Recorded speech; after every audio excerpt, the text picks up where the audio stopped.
Welcome back to TESS'S Cryptids.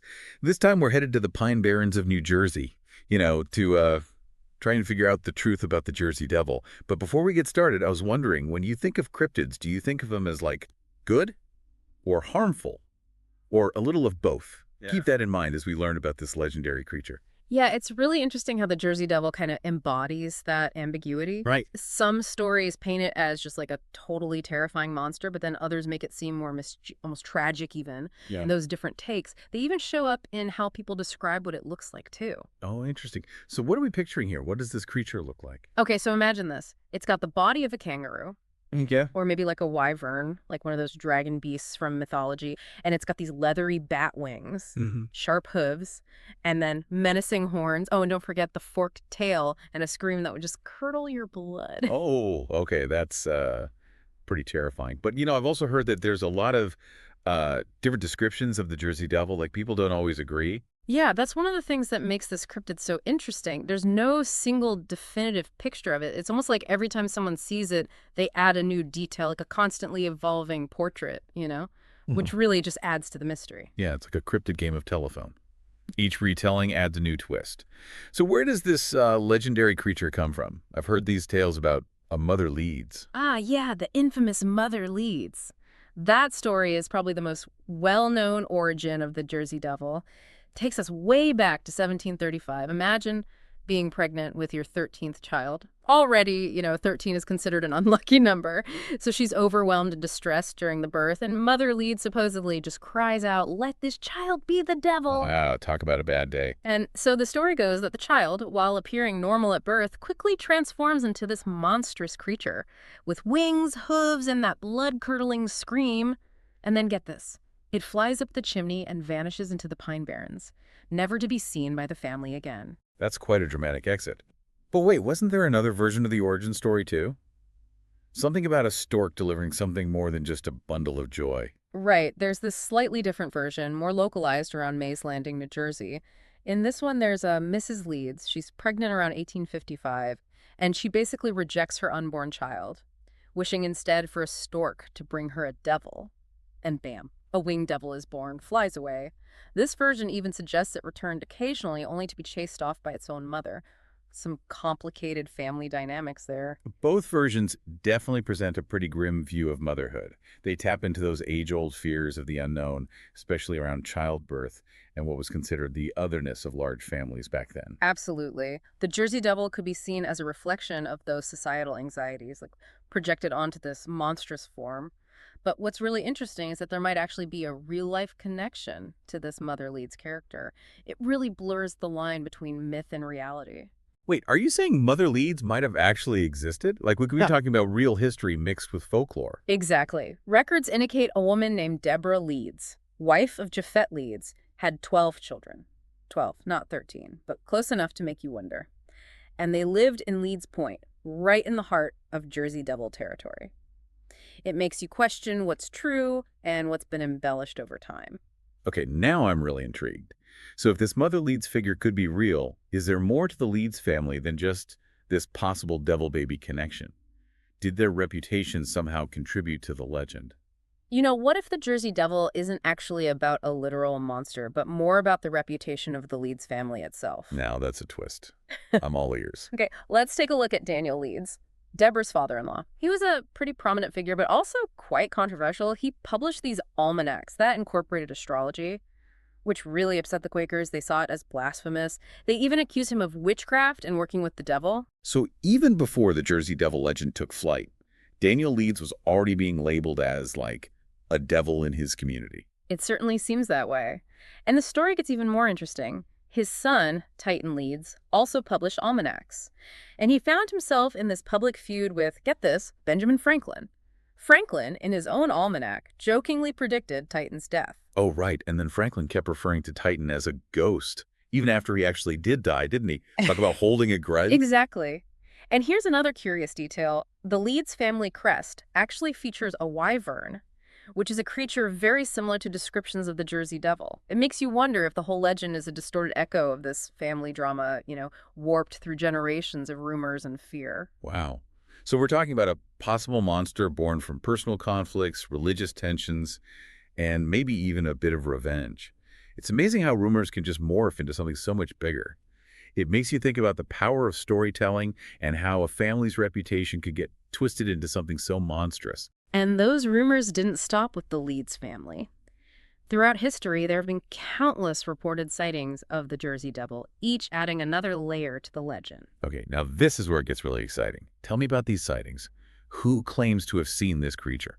Well, some of the alleged encounters are pretty remarkable. Legend has it that Commodore Stephen Decatur, a famous naval hero, was inspecting cannonballs at a mill in the Pine Barrens, and he spotted the Jersey Devil flying overhead. Wait, hold on.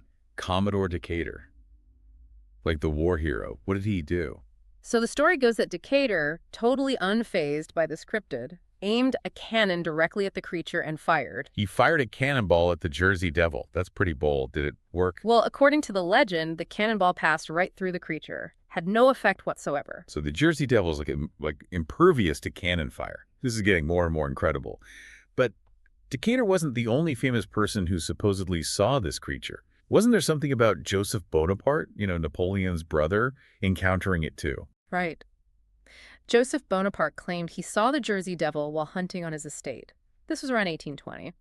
And then all throughout the 1840s, there were all these reports of livestock being killed in ways that people thought, well, it had to be the Jersey Devil. They found weird tracks and heard those terrifying screams echoing through the night. Okay, now that's starting to sound genuinely creepy. But didn't the Jersey Devil really kind of solidify its place in American folklore during a huge wave of sightings back in 1909? Oh, absolutely. The 1909 sightings were a major turning point. For a whole week in January, newspapers all over South Jersey and even into Pennsylvania were just filled with reports of Jersey Devil encounters. People said it attacked a trolley car, menaced a social club, and even that police fired on it, just like Decatur, and to no effect. Wow, so it wasn't just a few isolated incidents. It sounds like the Jersey Devil was everywhere. I can only imagine what that must have been like for the people living there at the time. What kind of impact did these sightings have on everyone? Oh, it caused total panic. Schools were closed, workers refused to go to their jobs, and armed vigilante groups were roaming the Pine Barrens trying to hunt down the creature. Imagine the fear and uncertainty that must have gripped those towns. It's a classic example of how mass hysteria can just take hold, especially when you've got media coverage and a healthy dose of the unknown fueling it. It's fascinating how a legend can just suddenly become so real and so terrifying for people. After all these sightings, the livestock killings, those encounters with famous people, where do we stand on the whole "is it real" question? Well, that's the million-dollar question, isn't it? There are definitely those who say the Jersey Devil is nothing more than a tall tale, Right. pointing to misidentified animals or elaborate hoaxes. Well, what kind of explanations do the skeptics offer? Well, some point to the sandhill crane.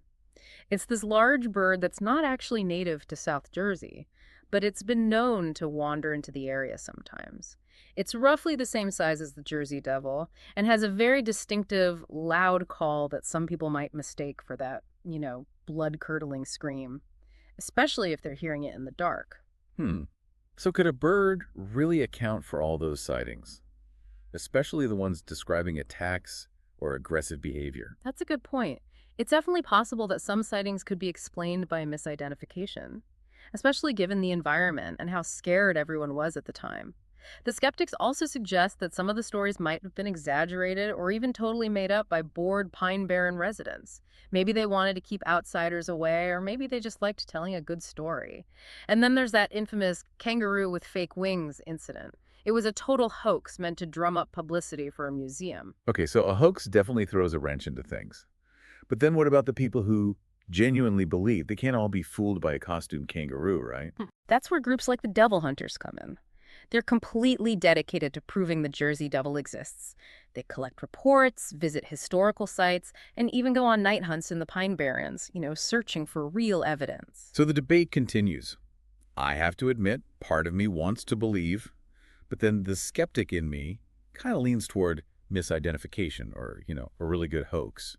What about you? Where do you stand on all this? It's so tempting to just dismiss it all as folklore, but then you think about how consistent the descriptions are, even across centuries, and the sheer number of reports, especially during that 1909 panic.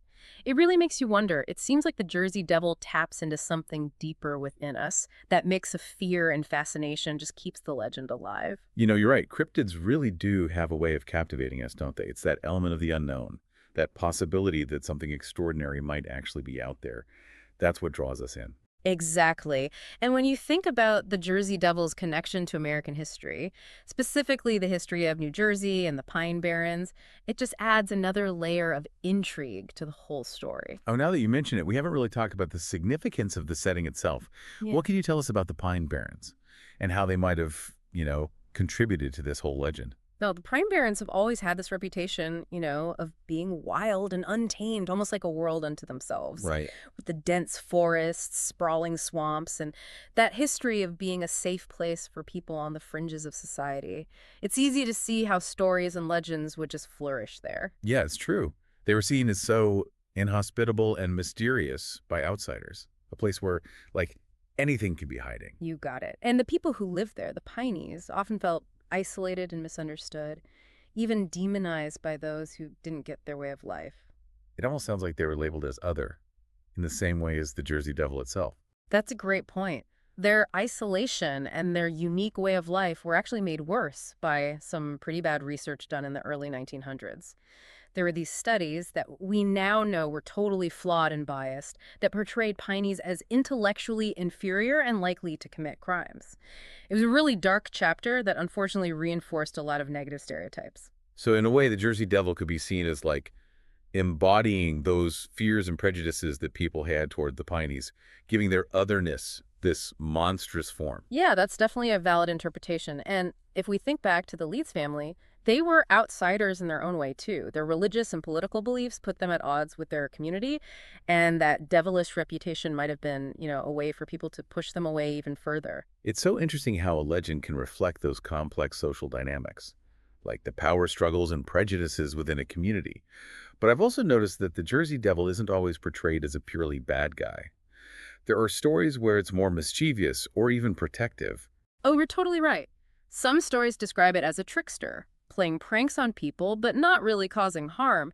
And there are even some where it's seen as a protector of the Pine Barrens, like a guardian spirit, defending the land and its people from outside forces.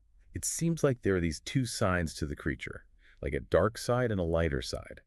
And it's kind of reflecting that complex relationship between the Pine Barrens and the outside world. Exactly. It's not just this simple good versus evil story. There's so much nuance to the Jersey Devil legend. It really speaks to our fascination with the unknown, the power of storytelling, and the resilience of a community that's often been pushed aside and misunderstood. So, after exploring all these aspects of the legend, I gotta ask, do you believe the Jersey Devil is real? I can't tell you what to believe, but I think it's important to remember that the Jersey Devil is definitely real in the sense that it has a real impact on our culture and imagination. Think about it. This creature has inspired tons of art, books, and even a professional hockey team. Wait, really? A hockey team? Yeah.